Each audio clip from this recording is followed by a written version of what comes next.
మూడవదిగా చూడండి, మన విరోధియే మన శత్రువు. ఎఫెసీ పత్రిక మన మూల వాక్యము, ఎఫెసీ పత్రిక 6వ అధ్యాయం 11వ వచనాన్ని చూస్తే ఇలా ఉంది: మీరు అపవాది తంత్రములను ఎదిరించుటకు శక్తిమంతులగునట్లు దేవుడిచ్చు సర్వాంగ కవచమును ధరించుకొనుడి. ఏలయనగా మనము పోరాడునది శరీరులతో కాదు గాని ప్రధానులతోనూ అధికారులతోనూ ప్రస్తుత అంధకార సంబంధులకు లోకనాథులతోనూ ఆకాశమండలమందున్న దురాత్మల సమూహములతోనూ పోరాడుచున్నాము. చూసారండి, ఇక్కడ మనం పోరాడేది ఎవరితోనటండి? అపవాదితో, సాతానుతో పోరాడుతున్నాం. అక్కడ ఏమని రాయబడి ఉందంటే ప్రధానులు, తర్వాత అధికారులు, తర్వాత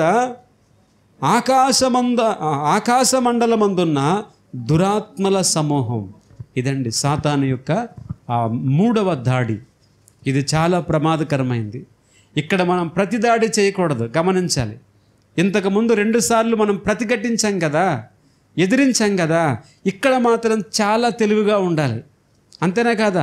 మనకంటే శత్రువు బలము ఎక్కువైనప్పుడు ఎలా ఉండాలి? మనం ఎలా ఉండాలి? తెలివిని ఉపయోగించాలి, బలాన్ని ఉపయోగించకూడదు. ఇప్పుడు కూడా సాతాను దగ్గర వాడే నేరుగా వస్తున్నాడు మన దగ్గరికి. ఇక్కడ మనం ఏం చేయాలి? ప్రతిదాడి చేయకూడదు. ఈ భాగంలో ఎక్కడ ప్రతిదాడి చేయమని లేదు. 10వ వచనం నుండి 20వ వచనం వరకు ఈ పేరాలో ఆత్మీయ పోరాటం గురించి ఉంది.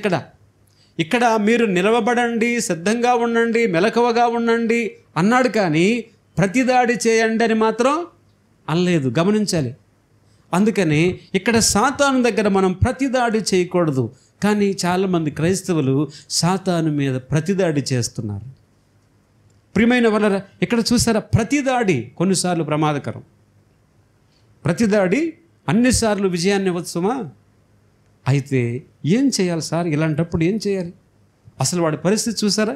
సాతానుడు ఈ 3వ దాడిలో ఏం చేస్తున్నాడంటే, పేతురు రాసిన మొదటి పత్రిక 5వ అధ్యాయం 8వ వచనంలో చూడండి, నిబ్బరమైన బుద్ధి గలవారై మెలకువగా ఉండుడి. మీ విరోధి అయిన అపవాది గర్జించు సింహము వలె ఎవరిని మృంగుదమా అని వెతుకుచూ తిరుగుచున్నాడు వాడు. అందుకని అక్కడ ఒక మాట అన్నాడు, చూసారా పేతురు గారు? నిబ్బరమైన బుద్ధి గలవారై మెలకువగా ఉండండి. నిబ్బరమైన బుద్ధి అంటే ఏంటంటే తెలివండి. సాతానుడు చాలా తెలివైనవాడు కదా. ఇప్పుడు మనకేం ఉండాలి మరి?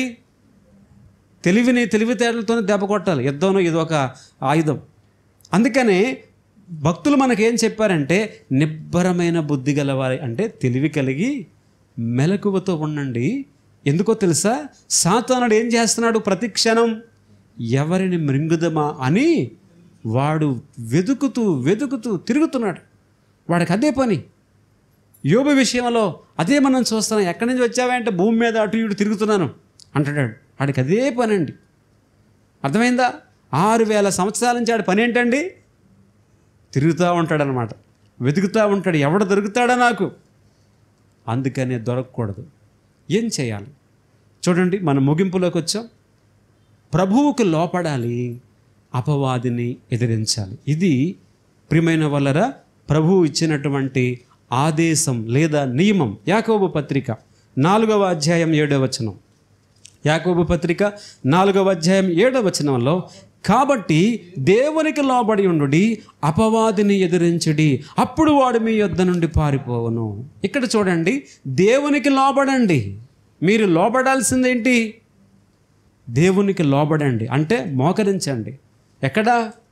మన ప్రభు ఎదుట, మన సేనాధిపతి ఎదుట మోకరిద్దాం. అంటే ప్రార్థన చేద్దాం. అర్థమైందండి? ఇదే మన రహస్య ఆయుధం. తెలుసా? సర్వాంగ కవచంలో అన్ని బయటికి కనబడే ఆయుధాలే. కానీ రోమా సైనికుడికి, మీరు గ్లాడియేటర్ లాంటి మూవీ చూస్తే కనుక అర్థమవుతుంది, వాళ్ళకి రహస్య ఆయుధాలు కొన్ని ఉంటాయి. ఎక్కడ ఉంటాయండి? ఈ చేతుల దగ్గర, తర్వాత ఈ కాళ్ళు దగ్గర, తర్వాత ఈ బెల్ట్ దగ్గర, చిన్న కత్తులు ఉంటాయి, అవి రహస్యంగా ఉంటాయి. అవి కొన్నిసార్లు చాలా ప్రమాదం, ప్రాణం తీసేస్తారు. ప్రియమైన వలన రహస్య ఆయుధం ఏంటంటే ప్రార్థన.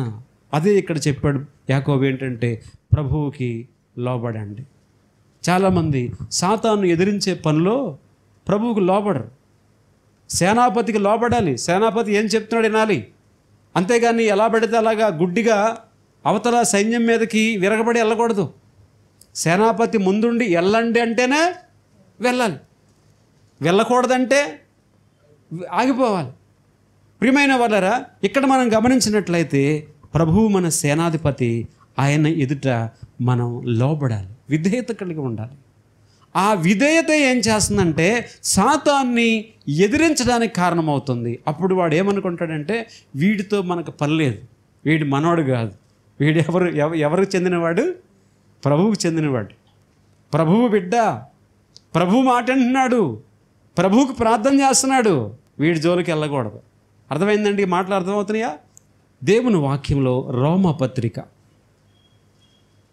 8వ అధ్యాయం 37వ వచనం అందరం చదువుదాం. రోమాపత్రిక 8వ అధ్యాయం 37వ వచనం. అయినను మనలను ప్రేమించిన వాని ద్వారా మనము వీటన్నిటిలో అత్యధిక విజయము పొందుచున్నాము. ఏంటండి? శరీరం అనే శత్రువును జయించడానికి, శరీరం అనే శత్రువును జయించడానికి, లోకం అనే శత్రువును జయించడానికి. ఏమండి? ప్రధానులు, అధికారులు, కనీ కనబడని అంధకార సంబంధమగు లోకనాథులు, ఆకాశమండలందున్న శక్తులు, ఆ దురాత్మల ఆ శక్తులతో మనము జయము పొందాలి అంటే ఇక్కడ అదే ప్రభు వాక్యంలో చెప్తున్నాడు. ఏం చెప్తున్నాడంటే మనలను ప్రేమించిన వాని ద్వారా మన సేనాధిపతి ఏం చేస్తున్నాడండి? మనలను ప్రేమిస్తున్నాడు అంటానికి రుజువేంటి? ఆయన చేతులను చూడండి, ఆయన కాళ్ళను చూడండి, ఆయన దేహాన్ని చూడండి, ఆయన తలను చూడండి. ఎక్కడా కూడా ఖాళీ లేదు, దేహమంతా రక్తంతో నిండిపోయింది. ఎలాగో చెప్పమంటారా? పోరాడి, ఎవరితో? అపవాదితో పోరాడి పోరాడి పోరాడి ఆయన దేహమంతా రక్తసిక్తమైంది. అది మన ప్రేమకు చిహ్నం. రోమా కాలంలో ట్రాజన్ చదివారండి? యవనస్తులు మీకు విన్నారా? ట్రాజన్ అనే చక్రవర్తి అటండి. అతడు పోరాటం చేసేటప్పుడు ఈ సైనికుల్లోనికి వెళ్ళిపోయి ఎవరైతే గాయపడ్డారో వాళ్ళ దగ్గరికి వెళ్ళి ఆయన చేతులతో వాళ్ళకి గాయములను కట్టేవాడట. ఆ రక్తాన్ని తన రాజవస్త్రాలు తీసి తుడిచేవాడటండి. అంతకంటే ఎక్కువ మన ప్రభువు చేశాడు. ఆ ట్రాజన్ గారే పోరాడేవాడట. అంతకంటే ఎక్కువ మన ప్రభువు చేశాడు.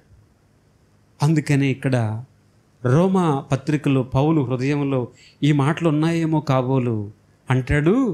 అయినను మనలను ప్రేమించిన వాని ద్వారా మనము వీటన్నిటిలో ఇప్పుడు వరకు మనం చూసాం కదా, వీటన్నిటిలో ఆయన ఏం చేస్తున్నాడు? అత్యధిక విజయం. ఈ మాట తీసుకునే నేను మన ఆరాధనలో చివరిలో ఒక స్లోగన్ లాగా చదువుతాం. ఏంటిదండి? జయము, విజయము, అత్యధిక విజయం. దీని వెనుక చాలా విషయాలు ఉన్నాయి. పిల్లలు, ఆయన మనకు అత్యధిక విజయాన్ని ఇస్తున్నాడు. ప్రభు మనకి సహాయం చేయాలి.